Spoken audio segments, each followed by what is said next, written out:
तो अब हम बात करते हैं विस्थापन अभिक्रिया की बच्चों। विस्थापन जो शब्द है, इस शब्द का अर्थ ही है अपनी जगह से हटा दिया जाना, विस्थापित कर देना। तो इसके नाम से पता लग रहा है कि इसके समीकरण में कोई ऐसा एक पदार्थ होगा जो किसी दूसरे पदार्थ को उसकी जगह से उसे हटा देता होगा। आओ देखें कैसे ऐसा हो पाता है। इसको देखने के लिए, इसको समझने के लिए फटाफट एक एक्टिविटी हम बना लेते हैं, ड्रॉ कर लेते हैं। दो test tube A, test tube B, दोनों में कॉपर सल्फेट भर दिया हमने। Copper sulphate. मैंने रंगों की बात करी थी, मैंने कहा था बच्चों रंग आपको ध्यान रखने हैं। फेरस सल्फेट की बात करी थी, बताया था उसका रंग हरा होता है। तो यहाँ पे ध्यान रखना, कॉपर सल्फेट का रंग नीला होता है, इसलिए मैंने इसको नीले रंग से भी लिखा है जानबूझकर, ताकि आपको ये ध्यान रहे। कॉपर सल्फेट का रंग नीला होता है। अब इन दोनों टेस्ट ट्यूब में से हमने क्या किया, पहली वाली टेस्ट ट्यूब में लोहे की एक कील डाल दी और इसको ऐसे ही छोड़ दिया। आधे घंटे के बाद इस कील को बाहर निकाला और बाहर निकालकर हमने क्या देखा वो मैं अभिक्रिया आपके सामने लिखता हूं। हमने ये अभिक्रिया देखी।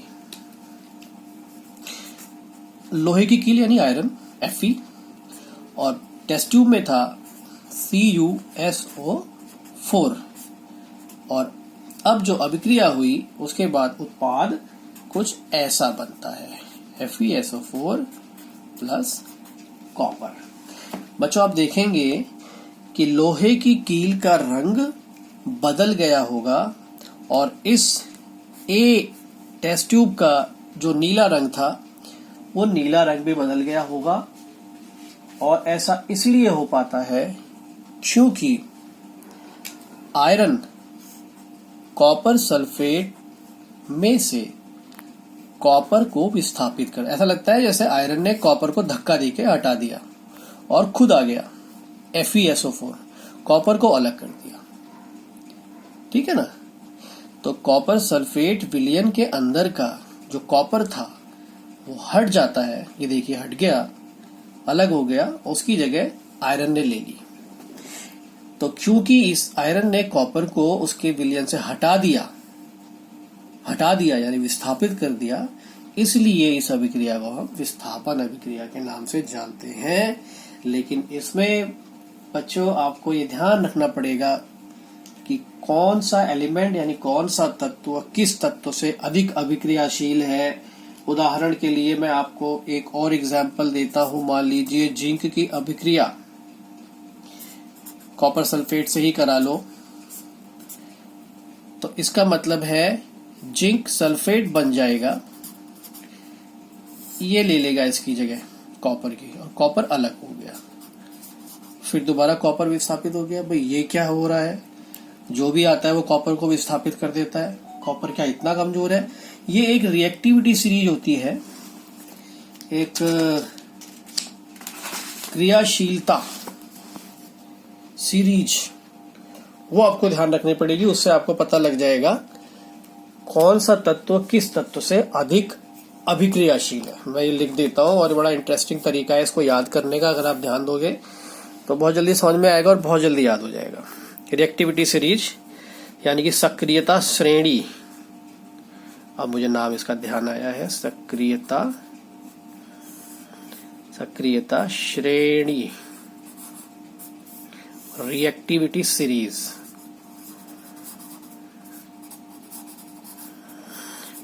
और रिएक्टिविटी सीरीज के बारे में कुछ जाने, जिससे कि बच्चों आप ये हमेशा ध्यान रख पाए कि कौन सा एलिमेंट किस एलिमेंट से अधिक अभिक्रियाशील है।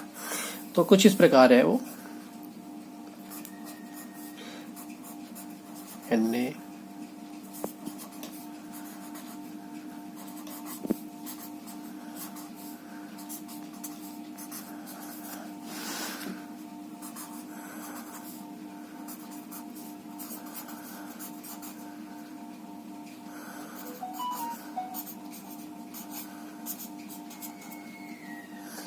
ये है सक्रियता श्रेणी यानी रिएक्टिविटी सीरीज। अब ये तो बड़ी लंबी हो गई भी, ये तो याद करने में भी मुश्किल लगेगी। क्या है इनके नाम? Potassium, sodium. यानी कि पोटेशियम सबसे ज्यादा क्रियाशील है, हवा में निकलते ही ये आग पकड़ लेता है। सोडियम का भी यही हाल है। अब धीरे धीरे जैसे जैसे नीचे आएंगे इनकी सक्रियता कम होती जाएगी। तो पोटेशियम सबसे अधिक क्रियाशील, फिर सोडियम, फिर calcium, magnesium, aluminium, zinc, iron, lead, hydrogen, copper, mercury, silver और गोल्ड। सिल्वर यानी चांदी और गोल्ड। गोल्ड सबसे कम क्रियाशील धातु है। और बच्चों इसी वजह से तो हम सोने की धातु का जो इस्तेमाल है वो हम अपने आभूषणों को बनाने के लिए कर पाते हैं, क्योंकि यदि ये बहुत ज्यादा रिएक्टिव होती तो फिर तो इसका आप गहने या कुछ भी आभूषण बना नहीं सकते थे, क्योंकि जैसे ही हवा में संपर्क में आता हवा के यह अभिक्रिया कर लेता, जैसे पोटेशियम आग पकड़ लेता है। तो इसको याद कैसे किया जाए? उसको याद करने का एक बड़ा आसान तरीका है, मैं आपको बताता हूँ, आपको तुरंत ही याद हो जाएगा। थोड़ा ध्यान देना, और ये ऐसी चीज है जो हमेशा आपके काम आएगी। ये देखना जरा मैं क्या लिखता हूँ। केदारनाथ का माली, केदारनाथ का माली। एक स्टोरी, एक कोडिंग सा कर लेंगे, हमें जल्दी से याद हो जाएगा। आलू जरा फीके पकाता है। अच्छा, ऐसा सुनकर के लगता है केदारनाथ के माली को गुस्सा आया, तो वो बोला कौन है, आगे आओ। बस इसको याद करना तो कोई मुश्किल नहीं है, पढ़ते सुनते याद हो गया। क्या बोला? केदारनाथ का माली आलू जरा फीके पकाता है, कौन है, आगे आओ। बस इतना याद करना है आपको। केदार का के, नाथ NA, का CA, माली का MG, आलू का AL, जरा जिंक, फीके फी आयरन, पकाता PB लेड, है हाइड्रोजन, कौन, कॉपर, है HG मर्क्यूरी, आगे AG सिल्वर, आओ गोल्ड। तो बस आपको ये लाइन याद करनी है। केदारनाथ का माली आलू जरा फीके पकाता है, कौन है, आगे आओ। बस इसको याद करने में कोई मुश्किल नहीं है। ये याद होते ही आपको पूरी रिएक्टिविटी सीरीज याद हो जाएगी, और जैसे ही आपको ये याद हो जाएगा आप तुरंत कोई भी विस्थापन अभिक्रिया है उसको समझ पाएंगे और उसको बता पाएंगे। इसको करने के बाद आप देखिए, आपके सामने एक एग्जांपल लेता हूं मैं। लेड की अभिक्रिया CuCl2 के साथ, ये जगह थोड़ी कम पड़ रही है लिखने को, इसलिए मैं ऐसे लिख देता हूं, आप समझ जाना। लेड और कॉपर, जरा लेड को ढूंढो, लेड ये रहा। कॉपर को ढूंढो, कॉपर ये रहा। लेड ऊपर है कॉपर से, it means lead is more active than copper. Lead ज्यादा रिएक्टिव है कॉपर से। लेड क्योंकि कॉपर से ऊपर है, इसलिए लेड ज्यादा ताकतवर कह सकते हैं या ज्यादा अभिक्रियाशील है। इसलिए ये कहेगा अरे तू कैसे बैठा हुआ है क्लोरीन के साथ, यहाँ तो मैं बैठूंगा क्योंकि मैं तेरे से भी ज्यादा अभिक्रियाशील हूँ। और ये आकर उसकी जगह ले लेता है और ये बना देता है PbCl2 और कॉपर को धक्का देके बाहर। इस प्रकार से अभिक्रियाएं होती है ये। तो ये आपने उदाहरण देखा विस्थापन अभिक्रिया का। विस्थापन अभिक्रिया को समझने के लिए बच्चों आपको ये सक्रियता श्रेणी का जानना बहुत जरूरी है, और सक्रियता श्रेणी समझना कोई मुश्किल काम नहीं है। अब ये आपके लिए बच्चों का खेल है। आगे बढ़ते हैं। द्विविस्थापन अभिक्रिया।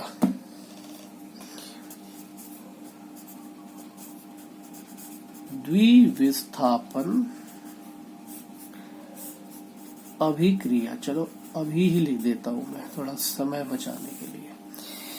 इसके नाम से ही पता लग रहा है तो ये विस्थापन अभिक्रिया, लेकिन द्वि का मतलब दो, यानी कि दो जगह विस्थापन हो रहा होगा। यहाँ पर असल में ये वो अभिक्रियाएं हैं जहां अभिकारकों के बीच आयनों का आदान प्रदान होता है, यानी एक ही जगह विस्थापन नहीं दिखेगा आपको। एग्जाम्पल लेते हैं फटाफट, आप ही के टेक्स्ट बुक में दिया भी है ये एग्जाम्पल। Na2SO4 की अभिक्रिया बेरियम क्लोराइड से, ठीक है बच्चों, सोडियम सल्फेट बेरियम क्लोराइड के साथ क्या होगी अभिक्रिया? देखो मैं थोड़ा कलर बदल देता हूं इसका। ये उत्पाद बनेगा BaSO4 plus NaCl। NaCl, 2 Na है 2 Cl है, यहां तो एक ही है, 2 लगा दो, 2 NaCl। तो ये बन जाएगा बेरियम सल्फेट और सोडियम क्लोराइड।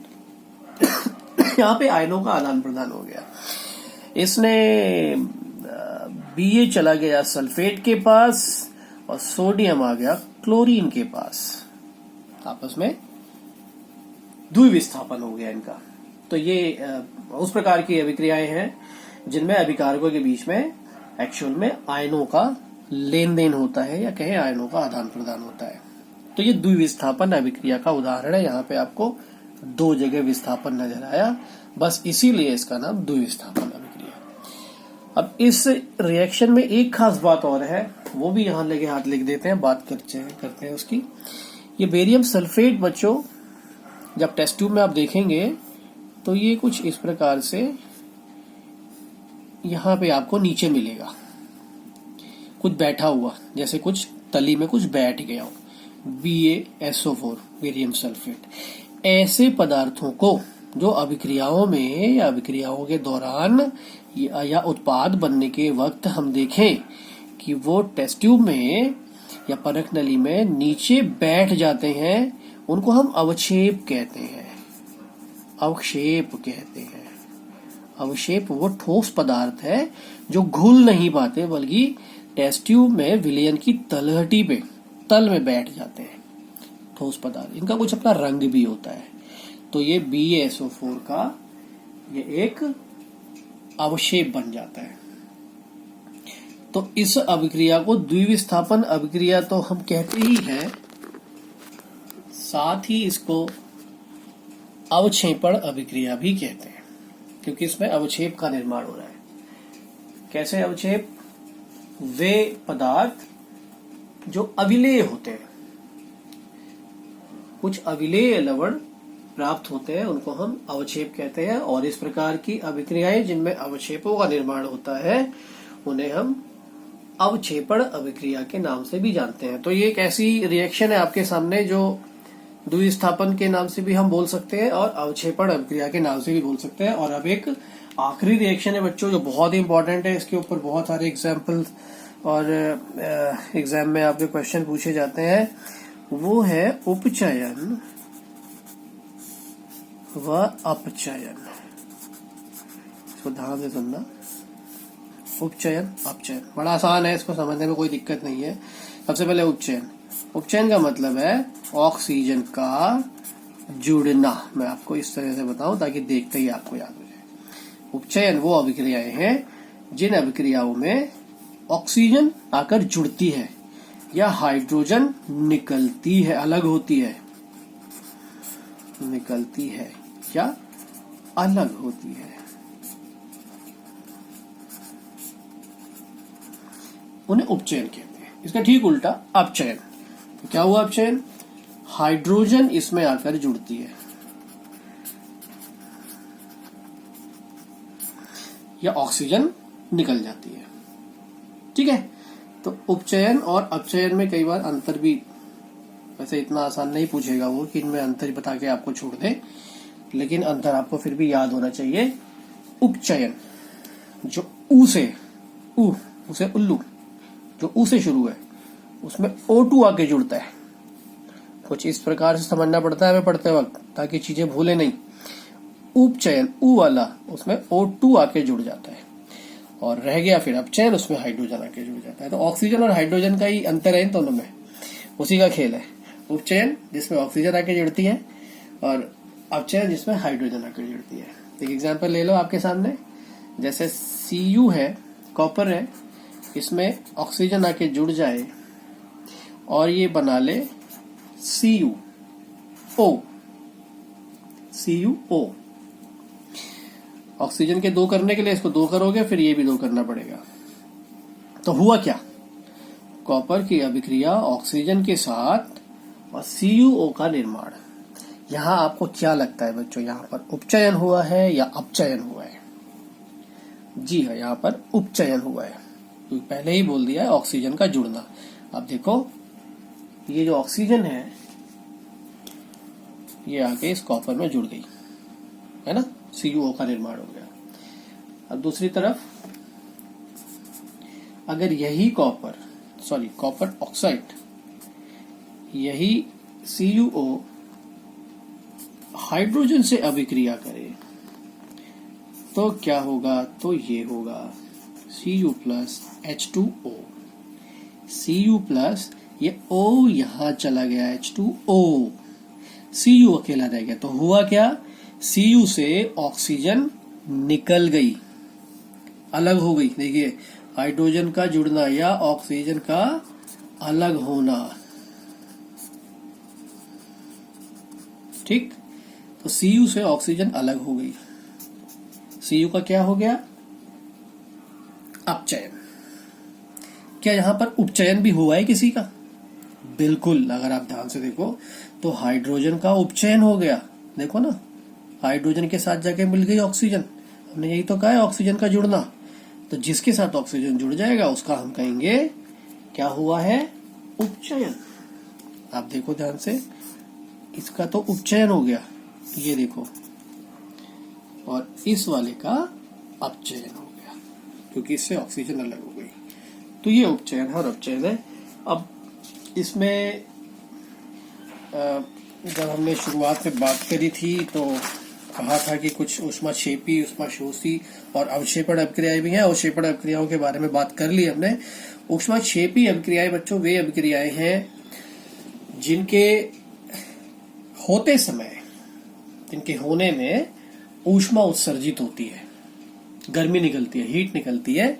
ऐसी अभिक्रियाओं को हम ऊष्माक्षेपी अभिक्रियाएं कहते हैं। यानी कि ऊष्मा या गर्मी निकलती है, उसको हम ऊष्माक्षेपी अभिक्रिया कहते हैं।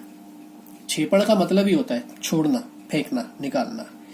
और दूसरी तरफ ऊष्माशोषी, शोषी का अर्थ ही होता है शोषण, यानी कि खींचना, चूसना, न अंदर लेना। तो यहाँ क्या होता है, ऊष्मा अंदर आती है। यानी कि वो अभिक्रियाएं जिनको पूरा करने के लिए आपको उन्हें ऊष्मा देनी पड़ती है, या तो उसे गर्म करना पड़ेगा, या उसको टेस्ट ट्यूब में डालकर उसको बर्नर के ऊपर रखना पड़ेगा, कुछ भी ऐसा करना पड़ेगा, और तभी वो रिएक्शन पूरी हो पाती है। तो उन्हें हम ऊष्माशोषी अभिक्रिया कहते हैं। तो इस प्रकार ये सब प्रकार की अभिक्रियाओं के बारे में हमने बात करी। और अब बच्चों इस पूरे लेसन का एक आखिरी सेक्शन है, बस ज्यादा उसके बारे में बात करने की जरूरत भी नहीं पड़ेगी, जल्दी से बात कर लेते हैं ताकि वीडियो हमारा बहुत लंबा ना हो। विकृत गंधिता, एक दूसरा टर्म है संक्षारण। विकृत का मतलब होता है खराब, बिगड़ा हुआ। गंधिता मतलब गंध, उसकी स्मेल, बिगड़ जाए स्मेल उसकी। जैसे आपने बाजार से कोई चिप्स का पैकेट खरीदा और आप उसे खोलते हैं तो आपको कभी उसमें से बैड स्मेल नहीं आती है। कई बार हम उसको देख करके और उसको कहते हैं कि देखो इसमें कितनी गैस भरी हुई है, इसमें खाने का तो कुछ है ही नहीं, चिप्स तो बहुत जरा सी है, गैस ढेर सारी भरी हुई है। ये सब लोग हमें जो है गैस बेचते हैं और चिप्स तो बहुत कम है, लेकिन वो ऐसा जानबूझ के किया जाता है। उसमें कुछ इस प्रकार की गैस भरी जाती है ताकि वो आलू का तला हुआ चिप्स काफी लंबे दिनों तक साबुत रहे, खराब ना हो। और वो खराब ना हो यानी वो विकृत गंधिता का शिकार ना हो जाए। तो क्या होता है विकृत गंधिता? तेल और वसा वाले जो सामान होते हैं वो ऑक्सीजन के संपर्क में आने से खराब हो जाते हैं। ऑक्सीजन के संपर्क में आने से खराब हो जाते हैं। और खराब कैसे हो जाते हैं? उनकी स्मेल खराब हो जाती है, उनका टेस्ट खराब हो जाता है, और फिर उसको हम कहते हैं कि इसमें विकृत गंधिता, इसी को हम विकृत गंधिता बोलते हैं कि तेल और वसा युक्त खाद्य पदार्थों का ऑक्सीजन के संपर्क में आकर उपचयित हो जाना। लिख देता हूं इसको,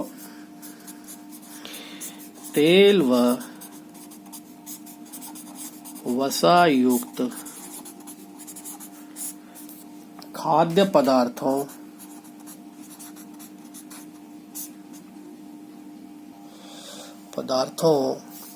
तेल व वसायुक्त खाद्य पदार्थों का ऑक्सीजन ना लिख के मैं O2 करता हूं छोटे में, ऑक्सीजन के संपर्क में आकर उनकी गंध व स्वाद का खराब हो जाना ही विकृत गंधिता है। तेल व वसायुक्त खाद्य पदार्थों का ऑक्सीजन के संपर्क में आकर, और यहाँ पे ये भी लिख सकते थे उपचयित होकर, उनकी गंध व स्वाद का खराब हो जाना ही विकृत गंधिता है। तो क्या करें, कैसे बचे इस विकृत गंधिता से? भाई तेल और वसा वाली तो सामग्री तो हमें बनानी ही पड़ती है। जैसे चिप्स का एग्जाम्पल है तो उसमें हम नाइट्रोजन गैस भर देते हैं उस चिप्स के पैकेट में, तभी हम उसे देखते हैं उसमें गैस भरी रहती है चिप्स के पैकेट में, और हम कहते हैं कि देखो कैसे ये गैस बेच रहे हैं। तो वो एक्चुअल में हमारे फायदे के लिए भरा होता है, ताकि वो खराब ना हो जाए, वो उपचयित ना हो जाए, और उपचयित होकर विकृत गंधिता ना आ जाए उसमें। ठीक, आखिरी टॉपिक है अब इस चैप्टर का, ये है संचारण। धातुएं, अधिकांशतः धातुओं की बात होती है जब संचारण की बात करते हैं। इसमें कॉपर होता है, इसमें सिल्वर होता है, इसमें आयरन होता है। इस तरह की जो धातुएं होती हैं, ये हमारे आसपास के वातावरण में जब नमी वाले वातावरण के संपर्क में आती हैं, तो उस ऑक्सीजन और नमी के संपर्क में आने से इनकी ऊपरी जो परत है उसका नुकसान होता है, और वो धीरे धीरे खराब होने लगती है, और इसी प्रक्रिया को हम संचारण कहते हैं। संचारण असल में धातुओं की ऊपरी परत का नुकसान हो जाना ही संचारण कहलाता है, और ऐसा नमी और ऑक्सीजन के संपर्क में इन धातुओं के आने से होता है। आपने देखा होगा चांदी की पायल काली पड़ जाती है, लोहे की कील पे जंग लग जाती है, कॉपर का भी जो परत है वो खराब हो जाती है। तो ये संचारण के कारण होता है। अगर इससे बचना है तो आपको उसको पेंट करना पड़ता है, और उस पे अगर यदि आयरन की बात कर रहे हैं तो उस पे जिंक की कोटिंग कर सकते हो, और भी कई अलग अलग तरीके होते हैं। इसके बारे में हम नेक्स्ट चैप्टर आएगा शायद, आपकी बुक का चौथा चैप्टर है शायद, उसके बारे में डिटेल में होगा, इसके बारे में चौथा या तीसरा आगे देखेंगे कौन सा है। तो ये संचारण